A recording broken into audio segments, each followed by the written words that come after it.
வணக்கம். இது news 18 Tamil Nadu special news. வழங்குவது நான் மோனிஷா சிவமுருகன். இந்த வாரம் நடந்த முக்கியமான மற்றும் சுவாரஸ்யமான செய்திகளின் அணிவகுப்பு இது. முதலாவதாக, முல்லை பெரியாறில் புதிய அணை கட்ட கேரள அரசு மத்திய அரசிடம் அனுமதி கேட்டுள்ள நிலையில் கேரளாவின் திட்டம் என்ன என்பது குறித்து இந்த தொகுப்பில் பார்க்கலாம்.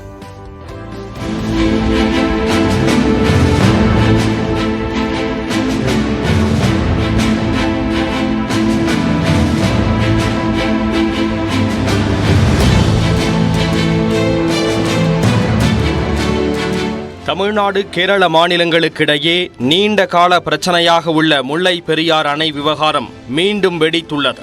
மத்திய சுற்றுச்சூழல் துறையிடம் புதிய அணைக்கான சுற்றுச்சூழல் தாக்க அறிக்கையை கேரள அரசு தாக்கல் செய்திருக்கக்கூடிய நிலையில் இது குறித்து வரும் 28ஆம் தேதி நிபுணர் குழு பரிசீலிக்க உள்ளது.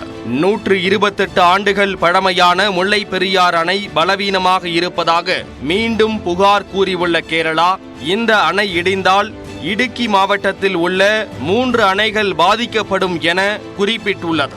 இதற்காக புதிய அணை கட்டுவதே தீர்வு என குறிப்பிட்டுள்ள கேரள அரசு தற்போது உள்ள முல்லை பெரியார் அணைக்கு கீழ்ப்பகுதியில் 336 மீட்டர் தூரத்தில் புதிய அணை கட்டுவதற்கான சுற்றுச்சூழல் தாக்க அறிக்கையை தயார் செய்துள்ளது.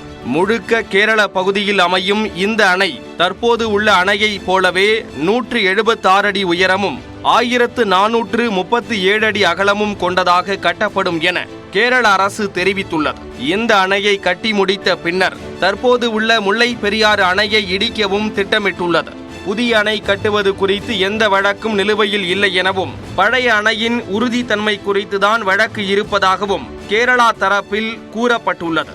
ஏற்கனவே 2021ஆம் ஆண்டு புதிய அணைக்கான விரிவான திட்ட அறிக்கையை கேரள அரசு தயார் செய்த நிலையில் தமிழ்நாடு அரசின் எதிர்ப்பால் அது கைவிடப்பட்டது. இந்நிலையில் 2021இல் தயார் செய்யப்பட்ட திட்டத்தை கேரள அரசு மீண்டும் தூசு தட்டி எடுத்துள்ளது. இந்த ஆண்டுக்கான ஆளுநர் உரையில் முல்லை பெரியாற்றில் புதிய அணை கட்டப்படும் என தெரிவிக்கப்பட்ட நிலையில் தற்போது அதற்கான பணிகளை கேரள அரசு தீவிரப்படுத்தியுள்ளது.